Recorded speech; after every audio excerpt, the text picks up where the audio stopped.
Good afternoon and welcome to BBC News. For nearly 4 hours now, the British astronaut Tim Peake has been orbiting the Earth on board a Russian Soyuz spacecraft. But first came this. He successfully blasted off this morning at 3 minutes past 11 with 2 other crew members from Baikonur in Kazakhstan bound for the International Space Station. They're due to dock with the ISS at around 20 past 5 this evening. Our science correspondent Palab Ghosh watched the launch and sent this report. Hi, Tim. A momentous day for Tim Peake and an historic one for Britain. Tim, how do you feel? Fantastic.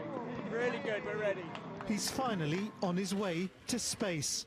Tim and his crewmates are at the Cosmodrome to get ready for the launch.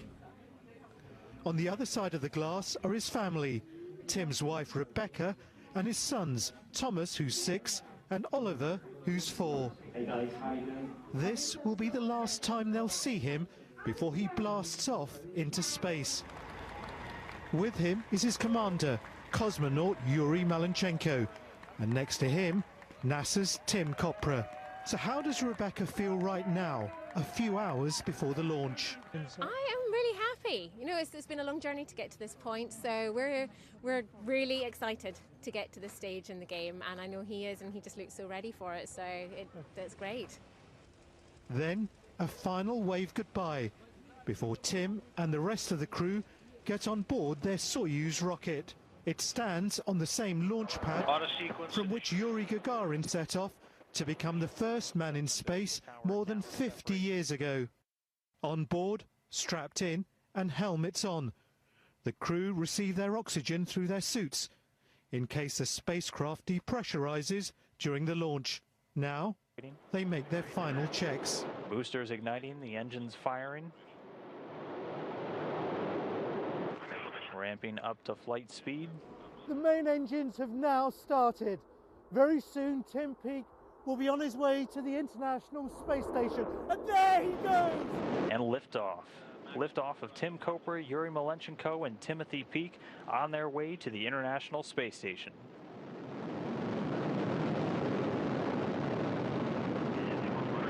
So far, getting good first stage performance. The Soyuz delivering 930,000 pounds of thrust from its 4 boosters and single core engine. First stage of the Soyuz, 68 feet in length, 24 feet in diameter. It's going to be burning liquid fuel for the first 2 minutes and 6 seconds of the flight.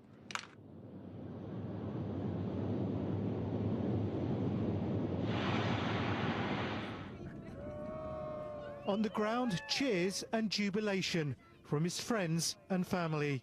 Absolutely ecstatic.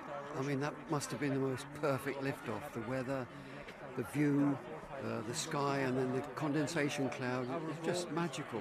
Pitch, yaw, and roll nominal. Then, 9 minutes later, Tim is in space. The astronauts are weightless.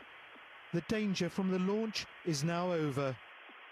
For the next few hours, they'll be chasing the International Space Station in orbit. And then they'll dock. After which Tim Peake will begin his 5.5-month mission in space. Palab Ghosh, BBC News, at the Baikonur Cosmodrome in Kazakhstan.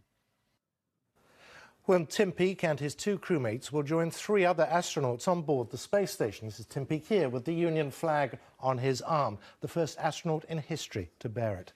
For the next 6 months, he'll orbit 250 miles above the Earth, working on a series of experiments on the effects of weightlessness, as Claire Marshall now explains.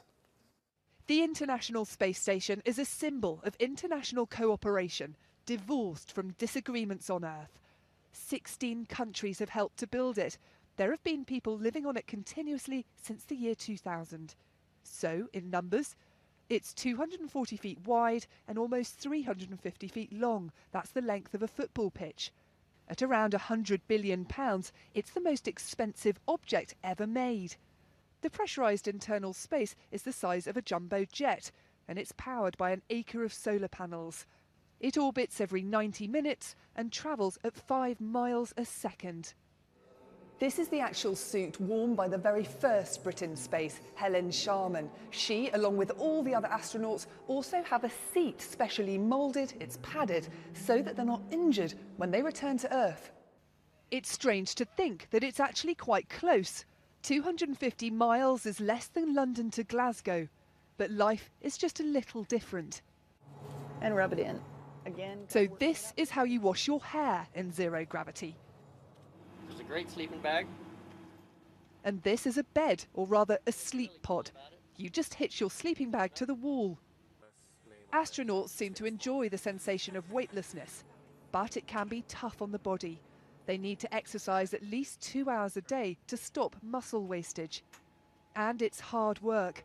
At any one point, there are over 300 active experiments on board.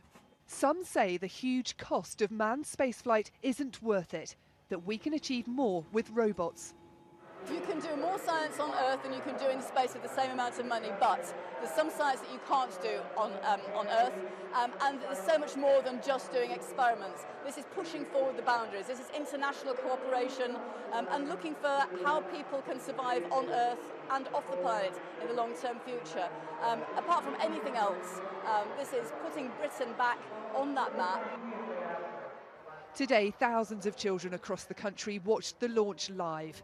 One of the main goals of this mission is to inspire and excite. Among these faces could be the astronauts of the future. Claire Marshall, BBC News in the Science Museum.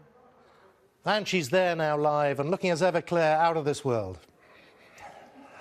Thank you. Thank you. What kind of introduction is that? I have to say, here at the Science Museum, you get a real sense of the history of this, from 50 years ago with Yuri Gagarin to this, an exact replica of the lunar module that landed on the moon back in 1969. And this is our friend Tim Peake, who's now obviously on his way there. So with me to talk about the point of it all is astronomer Marek Kukula. Thank you so much for coming here today. What's the point in putting a man on the moon? You at the Royal Observatory can see so much more with your telescopes. It's true that telescopes and also robot space probes can do amazing things, but I think there is something special when you see a human being up there. And I know I was really excited this morning to see Tim being launched into orbit. So yeah, it's about getting human beings into space. Even though the observatory could get a lot more cash if we weren't spending it all on putting Tim Peake. Well, I think there are different reasons for doing different things. And of course, when you send people into space, you get to study the way human physiology changes under those very strange environmental conditions that you have, weightlessness, floating around, the radiation conditions in space. So there are medical reasons, but also there are technological reasons. You can do things with people up there that you can't really do with robots. So I think it's still worth doing. What most excites you at the moment? We haven't been to the moon since 1972. Should it be that the aim of Tim and the others is to look towards Mars, or what should be the point of their mission in your view? What would be the most useful thing for them to learn? There is a big debate at the moment about where do we go from here. For the last almost 50 years, human beings have only been in low Earth orbit rather than further away. But I think there are now plans to go back to the moon, perhaps to have a permanent presence on the moon, and then to go to Mars. And I was thinking this morning, seeing all of those children here in the Science Museum getting so excited about Tim's mission, one of them could be the first human being to step on Mars, and it could be Tim's mission that inspires them to do it. And I think that's really the reason why we do this. It's about that inspiration, that urge to go out there and explore. In terms of all the science that's being done on board the International Space Station, in your view, what's the most important? What teaches us the most? Well, there are all sorts of things that you can only do when you're up there in space. I mentioned studying the way the human body responds to those very strange conditions. We learn new things about our bodies, which is medically useful. We also, by going up there, get to study the Earth, and we just had the climate talks in Paris. We couldn't understand the planet and the environmental dangers that we face without being able to go into space and study them. So there are all sorts of very useful things that we can do by going up there. You know the stars, you know the solar systems. Yourself, would you like to go there? Are you happy here with a large telescope? I would love to go into space if someone gave me the chance, but looking through a telescope is the next best thing. So I feel like I've been very lucky too. But I wish Tim every luck up there, and I think he's going to have an amazing time. Okay. Marek Kukula, thank you so much indeed from the Royal Observatory. So there you have it. All of us here, Moon. Back to you in the studio. The moon and the stars. Claire Marshall, thank you very much. And we are very much going to stay with this story. I've been joined by Professor Andrew Coates from the Mullard Space Science Lab at UCL, University College London. Good afternoon. Afternoon. Is there too much excitement around all of this, or is this genuinely providing really interesting and important scientific research, this whole project. Well, it's hard not to be caught up in the excitement today. You know, the first official British astronaut going to space after Helen Chalmer did it before, of course. And, you know, the excitement actually in the UK at the moment is how well the space sector is doing in general. You know, we're talking about industry, but also academia, our projects which are going to Mars and places, you know, just fantastic stuff. The International Space Station, though, is a very expensive thing, $100 billion, you know, large amount of money, but the relatively small amount of money which has been spent to get Tim Peake to go actually is well spent, I think, because it will help to inspire school kids. So with any you know, mission like this, it's a big high-profile thing. We're seeing somebody that people can relate to on the International Space Station. The research itself may not be cutting edge. You know, the cutting edge type of research which can be done is to do with the exploration of the solar system, the moon, and Mars, and you know, going on to Saturn and Jupiter and places like that, and of course Pluto earlier this year. These are fantastic projects, so we can't do that with this type of manned space exploration. But you know, what we can do is inspire people. I mean, not cutting edge because.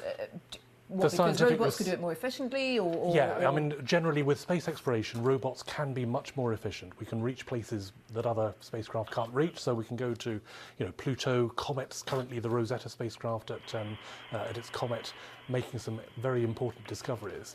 The International Space Station, low Earth orbit, it's a microgravity environment. Of course, effects on the human body. That's going to be interesting if we are going to be sending people to the Moon and Mars, etc. Which, as an ultimate goal, is great.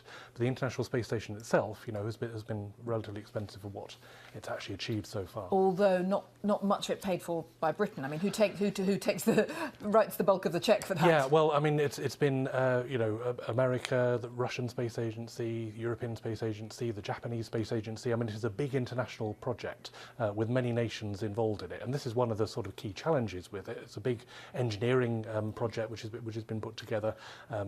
With very good reasons. You know, it's using technology which has been around for a while, but nevertheless it's a fantastic achievement to have been able to send somebody there and for them to be able to do some research on it. Yes, and you talked about some of the projects you're involved with, which includes Mars, for example. Well, Marek Kukula there saying some of those fantastic children at the primary school who were watching there in West Sussex, you know, such excitement on their faces. And that's great to see. Is that the best element of all of this for you, the inspiration side of it? Yes, and anybody who can inspire to go into either space or science in general, numerate disciplines. This is the type of thing that we need for Britain's future.